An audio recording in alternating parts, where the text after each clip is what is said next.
એક દશક પહેલા વર્ષ 2015માં ગુજરાતભરના પાટીદાર સમાજના યુવાનોએ પોતાની પીડા અને પોતાની માંગણીઓ સરકાર સુધી પહોંચાડવા માટે પાટીદાર અનામત આંદોલનના નામથી એક આંદોલન કર્યું.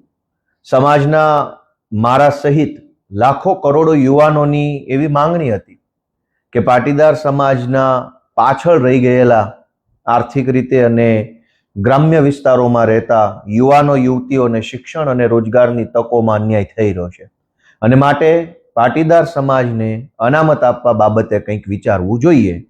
આવી માંગણી સાથે પાટીદાર અનામત આંદોલનની શરૂઆત થઈ. હજારો યુવાનો સ્વયંભૂ આ આંદોલનમાં જોડાયા અને શાંતિપૂર્ણ રીતે મહિનાઓ સુધી રેલીઓ, સભા, સરઘસ આ બધું નીકળ્યું. કોઈ પણ જાતની હિંસા નહીં, કોઈ પણ જાતનો ઉશ્કેરાટ નહીં, માત્ર પોતાની વ્યાજબી વાત વ્યાજબી રીતે શાંતિપૂર્ણ રીતે સરકાર સુધી પહોંચાડવામાં આવતી હતી. અને જીએમડીસી ગ્રાઉન્ડ ઉપર એક વિશાળ જનસભાનું આયોજન કરવામાં આવ્યું હતું અને આ સભાની અંદર શાંતિપૂર્ણ રીતે કરોડો લોકો પાટીદાર સમાજના જોડાયા અને આ શાંતિપૂર્ણ સભા પૂરી પણ થઈ. શાંતિપૂર્ણ રીતે પૂરી થયેલી સભામાંથી લોકો જ્યારે પાછા જતા હતા, પાટીદાર સમાજના આગેવાનો, યુવાનો, વડીલો, ત્યારે એમની ઉપર લાઠીચાર્જ કરવામાં આવ્યો. જીએમડીસી ગ્રાઉન્ડ ઉપર લાઠીચાર્જ પછી ગોળીબાર કરવામાં આવ્યો અને 14 જેટલા પાટીદાર સમાજના નિર્દોષ વ્યક્તિઓને ગોળીઓ મારી દેવામાં આવી. ગુજરાતના ઇતિહાસની સૌથી કલંકિત ઘટના આ પાટીદાર આંદોલન દરમિયાન ગોળીઓ મારી એ ઘટના બની છે. સરકાર ઉઠીને ગોળીઓ કેવી રીતે મારી શકે? આ કોઈ અંગ્રેજો નથી, આ કોઈ ભારત પાકિસ્તાનનું યુદ્ધ નથી.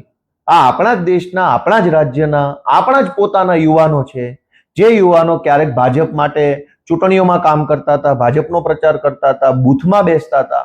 એવા જ લોકો ઉપર ભાજપની સરકારે ગોળીઓ ચલાવી, જાણે કે બે દેશ વચ્ચે યુદ્ધ થઈ ગયું હોય. એ વખતના નેતા, હાલના ભાજપના ધારાસભ્ય હાર્દિક પટેલ સહિત હાલના ભાજપમાં જોડાયેલા બધા જ આંદોલનકારીઓએ એક સ્વરે એવું કહેતા હતા કે જનરલ ડાયરના ઈશારે આ ગોળીબાર કરવામાં આવ્યો છે. મુખ્યમંત્રી આનંદીબેન હતા, નીતિનભાઈ હતા અને સમાજ એવું માનતો હતો કે કદાચ સમાજના નાતે મુખ્યમંત્રી કે નાયબ મુખ્યમંત્રી આવું કામ ન કરે, કંઈ પણ ઘટના બને, પણ સમાજના દીકરા દીકરીઓ ઉપર ગોળી ચલાવવાનું કામ નીતિનભાઈ કે આનંદીબેન કરે નહીં, આવું માન્યતા એ વખતે હતી. અને આજે 10 વર્ષ પછી નીતિનભાઈ પટેલે એ વાતનો ખુલાસો કર્યો છે.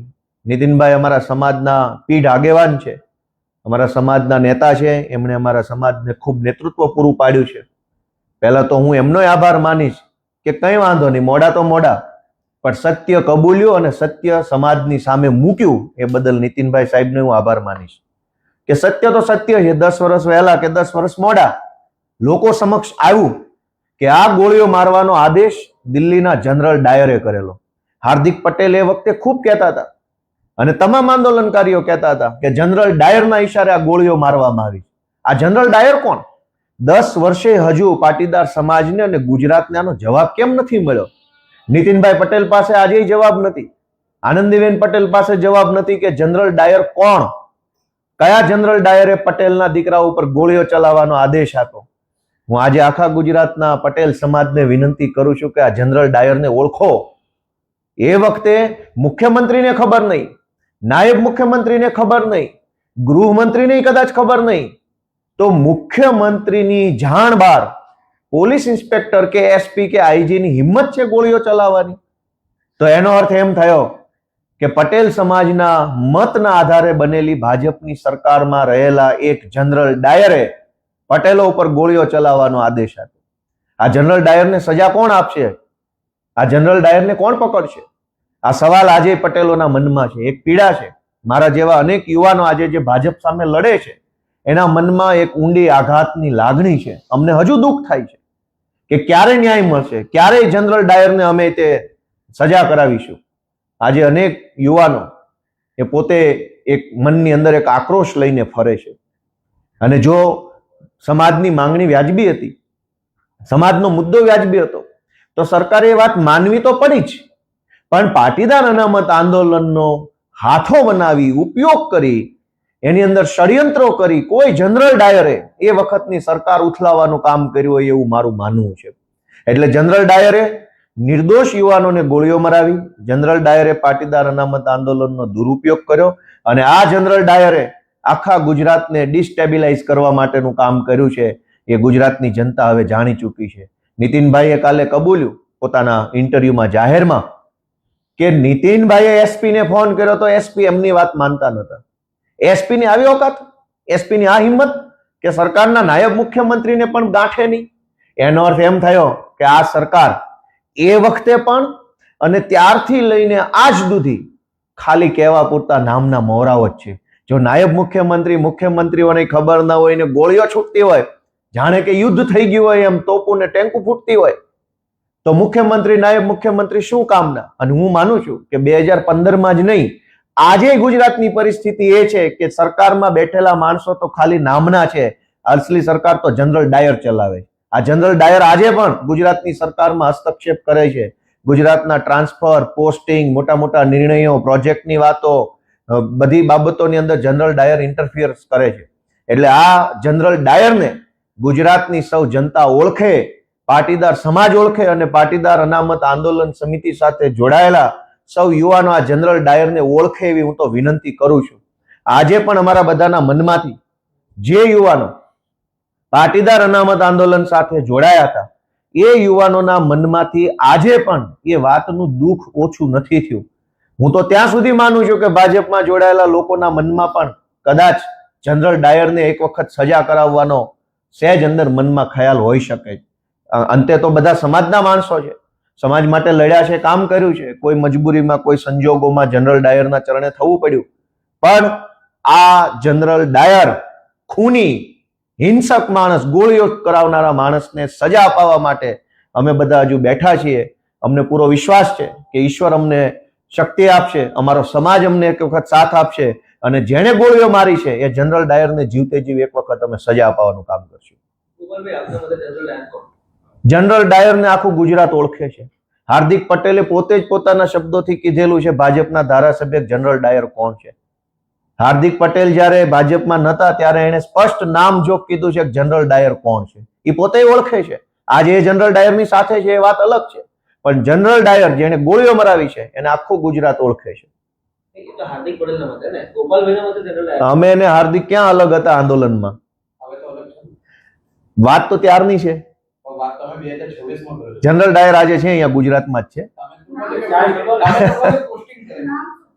સારા માણસોના નામ લેવાના હોય, જનરલ ડાયરોના નામ ના લેવાના હોય. જે દિવસે અમારી સરકાર બની ત્યારે ખુલ્લેઆમ સજા કરશો ત્યારે તમે જોશો કે આ જનરલ ડાયર હતો. કોઈ સત્તામાં એવડી મોટી તાકાત નથી કે લોકોને અન્યાય કરી શકે. ક્ષણિક ઘડીક થોડોક સમય માટે આજ એનો સમય છે, એને ગોળીઓ મારી. કાલ અમારી સરકાર આવશે, જનરલ ડાયરને બતાવશું કે સત્તામાં તાકાત નથી, તાકાત જનતામાં છે. જનતા અમને આશીર્વાદ આપશે, અમારો સમાજ, અમારો પટેલ સમાજ અમને આશીર્વાદ આપે, તે દિવસે જનરલ ડાયરને અમે સીધો કરશું. માઇન્ડલી તમે ઓબ્ઝર્વ કરો તો એ પાટીદાર સમાજને એક રીતે ઉશ્કેરવાનો પ્રયત્ન 10 વર્ષ પછી ફરી એક વખત કરવામાં આવી રહ્યો હોય એવું માઇન્ડલી ઓબ્ઝર્વેશન લાગે છે. એના પછી તમારું આ પ્રકારનું નિવેદન છે, એટલે તમે અને નીતિનભાઈ બંને એક સાથે ઉશ્કેરવાનો પ્રયત્ન કરો છો સમાજને કે શું? સમાજ ભણેલ ગણેલ છે, સમાજ બુદ્ધિશાળી છે, સમાજ ચિંતન મનન કરતો સમાજ છે. એટલે કઈ હું કહું ને ઉશ્કેરાઈ જાય એવો સમાજ નથી. ગુજરાતનું નેતૃત્વ કરનારો પીઠ મોભી સમાજ અમારો સમાજ છે. હું કઈ બે શબ્દો બોલું ને આખો સમાજ ઉશ્કેરાઈ જાય એનો અર્થ એ છે કે સમાજની વિચારવાની ક્ષમતા ઉપર પ્રશ્ન ઉભો કરો છો. સમાજ ખૂબ સંયમી છે. સમાજે ગુજરાત આખાનું વર્ષોથી નેતૃત્વ કર્યું છે. ગુજરાતને ઘડવાનું, ગુજરાતને આગળ લઈ જવાનું, ગુજરાતની એક એક વ્યવસ્થાના પાયામાં પટેલ સમાજનું યોગદાન છે. આવો પીઠ મોભી અને સંયમી સમાજ મારા 4 શબ્દોથી કે નીતિનભાઈના 4 શબ્દોથી ઉશ્કેરાઈ જાય એવું કઈ બને નહીં. વાત એમ છે કે સત્ય બહાર આવ્યું છે.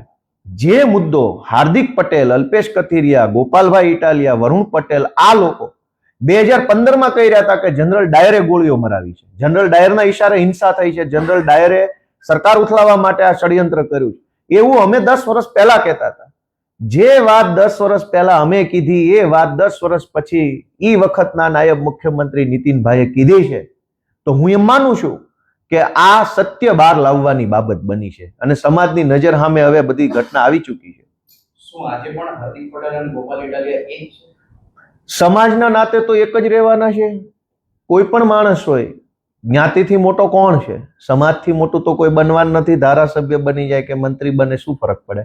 સમાજના નામે દરેક માણસ સમાજ સાથે રહેતો હોય છે. હું અમારા સમાજ સાથે છું, ગુજરાતના લોકો સાથે છું, અને જ્યાં કઈ સમાજનો વિષય હશે ત્યાં અમે બોલશું. અમે કોઈ જનરલ ડાયરથી કઈ ડરી જવા વાળા માણસો નથી.